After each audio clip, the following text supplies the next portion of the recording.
Bonjour, nous sommes en 2015 dans le site de l'Institut Docteur Angélique, dans une série de vidéos consacrées à des dissertations en philosophie, à l'usage des classes de terminale et de plus. Attention, ces dissertations ne sont pas faites pour être utilisées comme ça matériellement, mais pour donner des idées, des exemples, et faire son propre débat intérieur en fonction des opinions émises. Le sujet d'aujourd'hui concerne la philosophie politique, et il s'intitule ainsi « Les peines qu'inflige une société servent-elles une simple vengeance ?»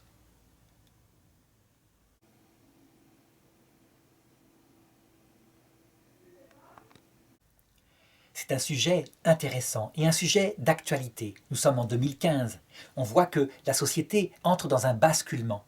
On peut dire que, au cours de l'histoire du XXe siècle, il y a eu un combat presque dialectique, ça veut dire passant d'un extrême à l'autre, entre ce qui se passait au XIXe siècle, où on estimait que quelqu'un qui avait commis un petit crime ne serait jamais réinséré, et donc on instaurait, on le voit dans Les Misérables de Victor Hugo, un bagne à vie, une peine, je dirais par exemple à Cayenne, qui était doublée par définition par un séjour, une assignation à résidence, et ensuite un passeport rouge, quand on revenait éventuellement par miracle en France, qui marquait à vie qu'on était un ancien bagnard, ce qui quasiment obligeait à récidiver.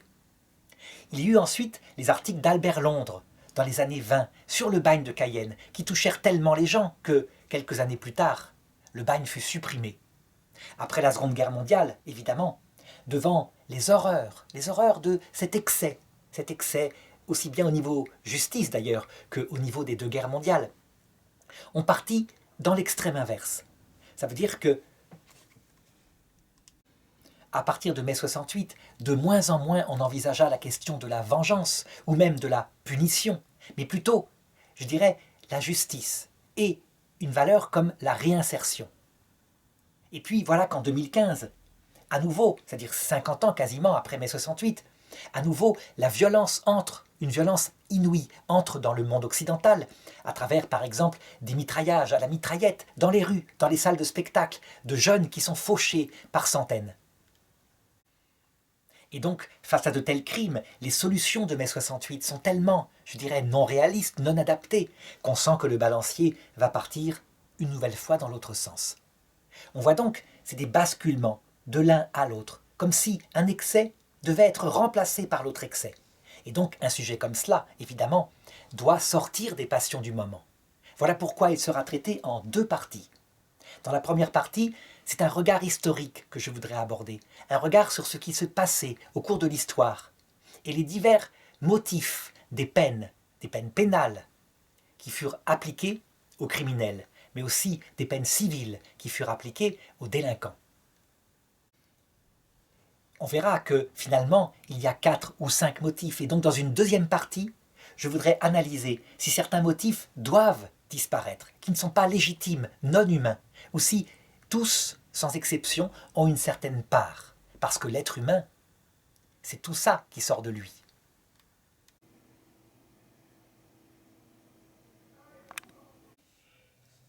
Dans cette première partie, afin de donner de la matière à cet exposé, je voudrais faire une brève étude de ce qui s'est passé historiquement plusieurs fois par rapport à la finalité des peines. Mais c'est surtout la période en Europe, depuis la Renaissance jusqu'à notre époque, qui est la plus intéressante parce que c'est là où c'est allé le plus loin. Cependant, on pourra voir que ça s'est déjà produit par le passé. Il n'y a rien de nouveau. Alors, d'abord, la peine pénale comme vengeance. Eh bien, il suffit de se rappeler le sort de Ravaillac, celui qui a assassiné Henri IV.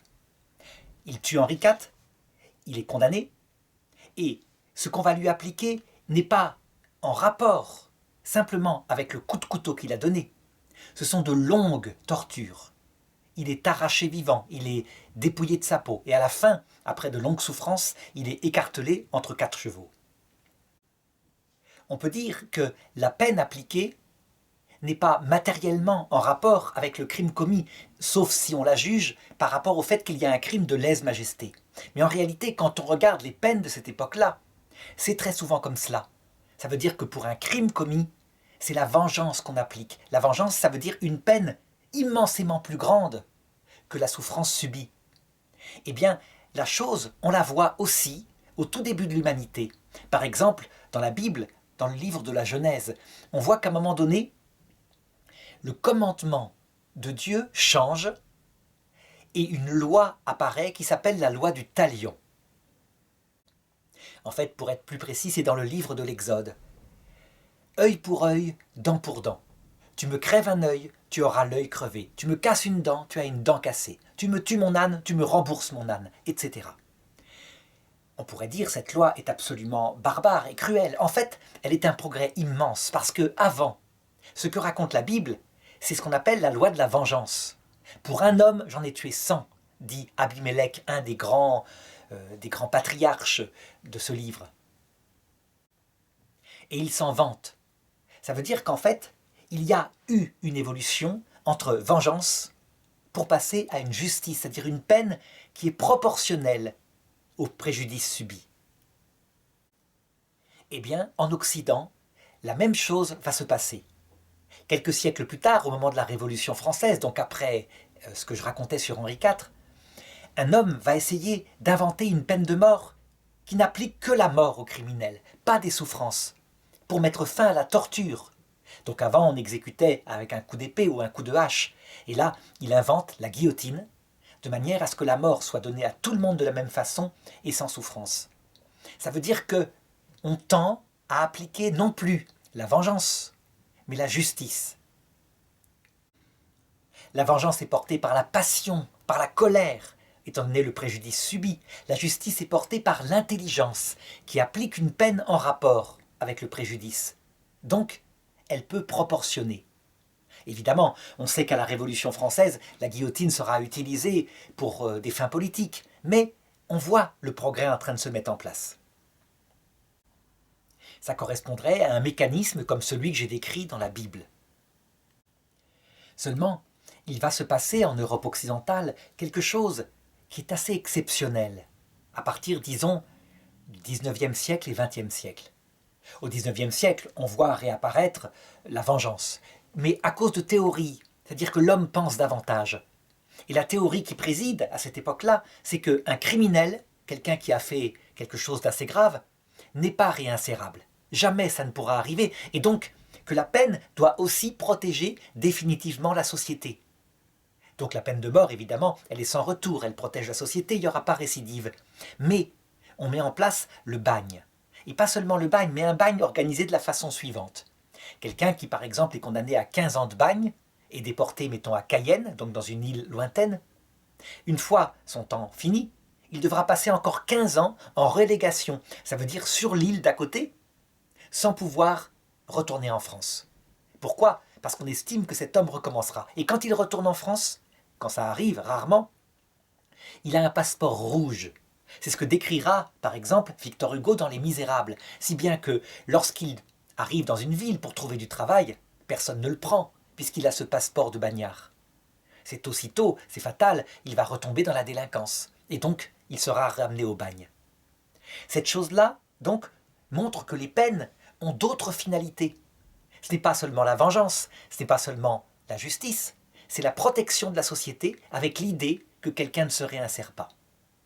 Et puis voilà que dans les années 20, les années 30, un journaliste ayant eu le prix Pulitzer, Albert Londres, ira visiter le bagne de Cayenne et montrera ce qu'il s'y passe. Donc le grand scandale, il le montrera à une période où il y a eu encore plus d'éducation, je dirais plus d'affinement de l'intelligence. On peut dire que ces articles sur le bagne français mettra fin au bagne. Il sera fermé en 1945, donc juste après la guerre. Et à partir de cette période-là, eh bien, sans doute comme réaction à ce qui s'est passé pendant les 2 guerres mondiales, il va y avoir un phénomène assez rare. Ça veut dire que l'idée que la peine pourrait être une vengeance, mais l'idée même qu'elle pourrait être une justice est de plus en plus tempérée par une autre considération, celle de la miséricorde. Alors c'est une notion religieuse, on pourrait parler plutôt d'humanisme. En tout cas, on prend l'extrême inverse de un siècle plus tôt. On pense que tout homme doit pouvoir se réinsérer et que d'autre part la peine qui protège la société ne doit être qu'une peine d'enfermement, pas plus. Ça veut dire que les prisons doivent être motivées et protégées par les droits de l'homme, être avec un minimum de confort, etc. Cette chose-là se passe, comme toujours, de manière idéologique. Ça veut dire affirmer que tout homme va pouvoir se réinsérer. C'est sans doute exagéré. Il y a certains hommes, comme par exemple des criminels sadiques, qui ne se réinséreront jamais. On le sait maintenant. Cependant, c'est penser à l'inverse de l'idéologie qui disait que aucun homme jamais ne se réinsère. Et donc, la peine sera une peine pour réparer en partie les dégâts commis. Donc le prisonnier devra par exemple rembourser au civil les dégâts qu'il a faits par rapport à ses victimes. Et puis, au bout d'un certain temps, obligatoirement, il devra sortir. Parfois en étant accompagné par un suivi psychologique, des sorties à l'avance, de manière à ce qu'il se réinsère. Et puis, évidemment, comme tout ce qui va dans l'excès, il y aura de telles récidives, peu nombreuses, c'est vrai, il faut le reconnaître, c'est-à-dire que cette application de la miséricorde fera baisser drastiquement le nombre de crimes en Europe, si bien que factuellement, l'absence de peine de mort et l'absence de vraie prison à vie sera considérée par les juges comme, au point de vue des statistiques, un progrès immense par rapport à ce qui se passe aux États-Unis où les peines sont strictement appliquées, dans une justice quasi mathématique. Quelqu'un qui a tué 12 personnes est 12 fois condamné à la prison à vie. Voilà, c'est comme cela. Eh bien, en Europe, il y aura effectivement une pacification, un moins grand nombre de crimes, moins de tueurs en série, de fait. Mais, malgré tout, le fait que quelques-uns récidivent, et récidivent systématiquement, minera les choses, jusqu'à ce qu'arrivent, dans les années 2015, par là, les grands attentats de masse. Ça veut dire des gens, des terroristes, qui tireront comme ça, à la mitrailleuse, dans des foules innocentes. Ce ne sera pas seulement le cas des islamistes, il y aura aussi, dans un pays nordique, je dirais quelqu'un qui le fera au nom d'une idéologie politique. Il arrivera à tuer sur une île où ils sont prisonniers plus de 100 jeunes réunis pour un congrès politique. C'est le lot de l'humanité. Un extrême provoque par réaction, souvent, par effet de balancier, l'autre extrême. Donc, si je résume, on pourrait dire que la vengeance est, au point de départ, la peine infligée pour un crime ou un délit. Et puis, l'humanité s'affine et passe à la justice. Une justice stricte, mathématique. Et elle s'affine encore, et elle passe à d'autres volontés. Volonté éventuellement d'amender le criminel, de faire qu'il répare et de faire qu'il se réinsère. Ça donne donc, globalement, si on regarde l'histoire des peines, 5 grandes finalités qui ont été mises en avant. La première, la vengeance, diminuant au profit de la dernière, mais quelquefois de manière excessive.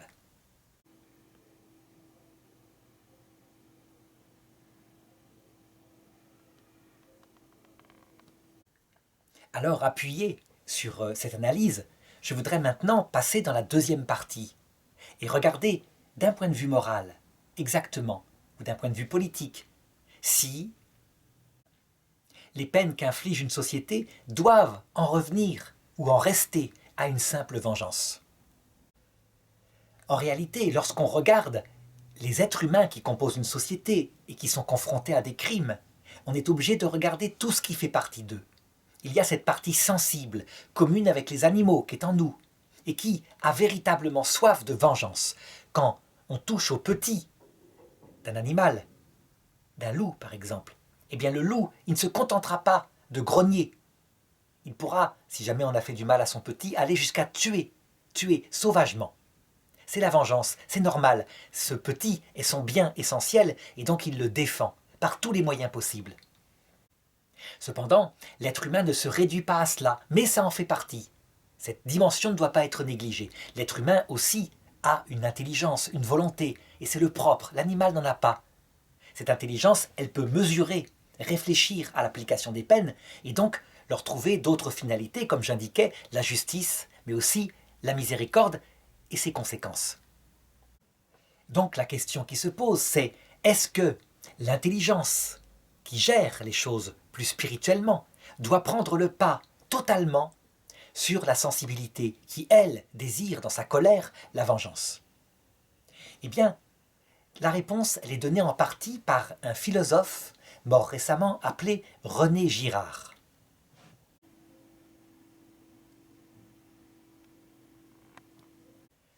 L'une des thèses essentielles que défend cet auteur, c'est qu'il y a un mécanisme archaïque dans l'homme qui désire qu'un coupable soit puni quand quelque chose de grave se passe dans une société.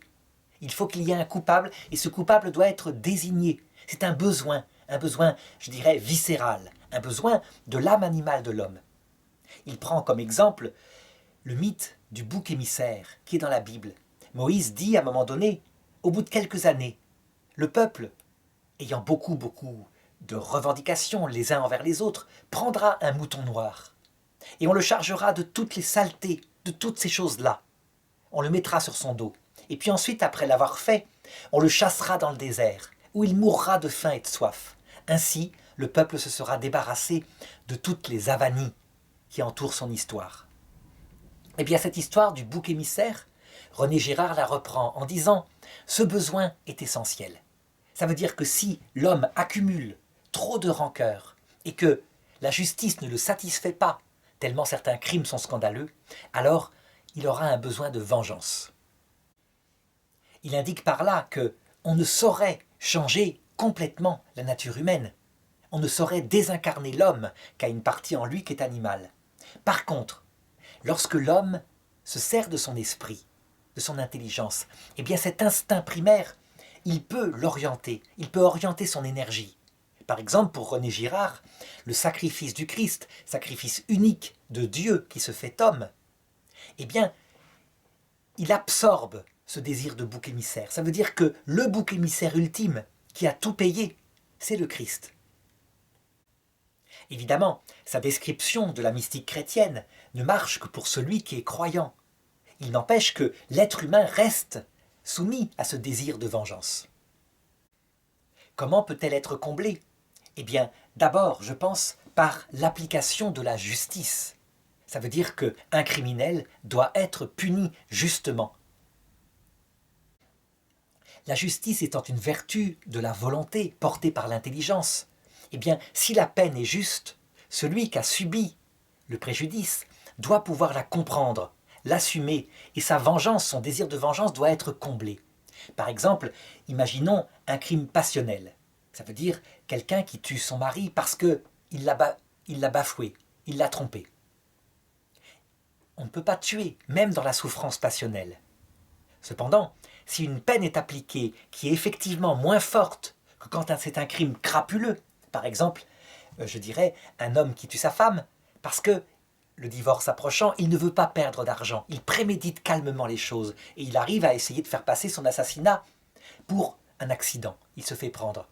Eh bien, on ne comprendrait pas que l'homme qui a prémédité pour une raison crapuleuse soit condamné de la même façon que pour un crime passionnel que l'autre va regretter dès qu'il l'a commis. Donc la justice est une forme de vengeance et elle doit peu à peu remplacer ce désir de vengeance.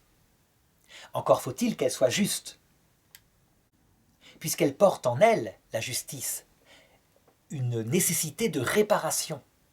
Ça veut dire que celui qui a commis un crime doit payer au civil les préjudices qu'il a fait subir à la famille de ses victimes. Quand on voit par exemple Marc Dutroux, qui, pour rembourser ses victimes, des enfants qui ont été assassinés dans les années 95 en Belgique, rembourse quelque chose comme 10 € par mois, alors qu'il est condamné évidemment à des millions. Le fait qu'il fasse un versement de 10 € par mois était un scandale profond pour les parents des enfants. En fait, la réparation était ressentie comme une injustice, quelque chose qui narguait, comme s'il se vengeait de sa condamnation après coup. Dans ce cas-là, évidemment, cette réparation n'est pas juste. Il doit donner tout ce qu'il gagne, il doit donner véritablement, je dirais, beaucoup plus d'argent, puisqu'il en reçoit des dons par des gens à l'extérieur, étant donné que son crime a curieusement été admiré par certains. De même, pour ce qui est de la finalité, qui vient aussi de la justice, et plutôt de la justice accompagnée de miséricorde, c'est-à-dire le fait de regarder sa propre capacité à commettre des crimes, tout homme porte en lui cela, et donc qu'il puisse avoir une chance, le criminel, de se réinsérer. Donc cette volonté de réintégration dans la société, eh bien, il faut aussi qu'elle soit juste, donc portée par l'intelligence qui dirige la volonté. S'il s'agit d'un criminel sadique, je dirais, par exemple, quelqu'un de pris par des vices incommensurables qui le font assassiner, torturer et tuer des personnes. Le fait qu'au bout de 30 ans, à l'essai, on le relâche, est quelque chose qui ne peut qu'être ressenti que comme une injustice profonde par les victimes. C'est pas pareil que quelqu'un qui, dans une circonstance de souffrance particulière, le crime passionnel dont je parlais tout à l'heure, a tué dans la colère et ne le refera pas. Quoique, il y a des gens coléreux tout le temps et qui risquent de retuer parce que la colère, ils ne la contrôlent pas. Toujours est-il que la volonté de réinsertion, eh bien, elle doit être aussi mesurée par l'intelligence et la justice. On ne peut pas faire des expériences avec la vie des autres qui sont dans la rue. Quelqu'un disait, avec raison, que si on voulait relâcher Marc Dutroux, si un juge avait l'idée de relâcher un tel criminel pédophile ou Michel Fourniret, qui est pire que Marc Dutroux, eh bien, d'abord, il devrait, pendant 2-3 nuits, laisser sa fille discuter tout seul avec ce criminel. S'il a tellement confiance dans sa réinsertion, alors qu'il met en danger la chair de sa chair et non pas la chair des autres, les enfants des autres. Évidemment, aucun juge le fait.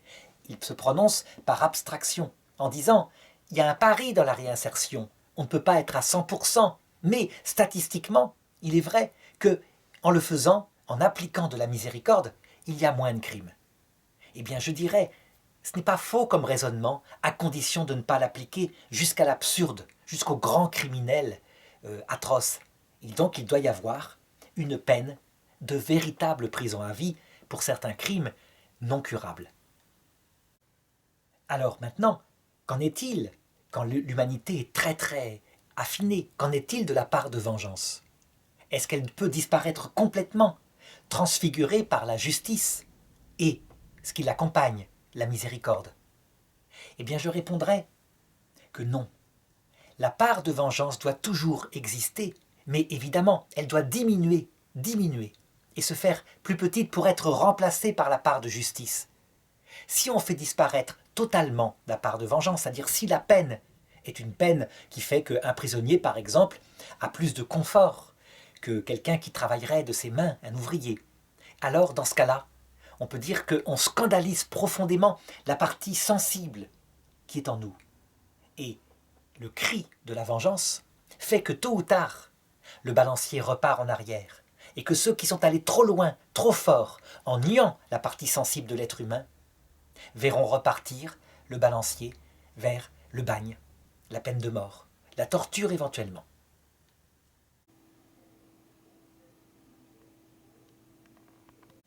Que conclure de ça? Eh bien que, en fait, la vertu de justice qui remplace la vengeance est comme toujours dans un juste milieu. Elle tient compte de tout l'homme. Certes, elle l'affine, et l'affine de plus en plus, mais sans oublier qu'il reste un homme et que sous la partie spirituelle, éventuellement la partie totalement affinée par ce que disait René Girard, la contemplation du sacrifice du Christ, eh bien, sous cette partie affinée, il reste l'animal, qui, lui, a besoin de la vengeance. Et donc faire disparaître complètement, c'est-à-dire à un moment donné même se débarrasser de la justice au profit de la miséricorde, c'est quelque chose d'excessif, qui provoque des réactions à l'inverse.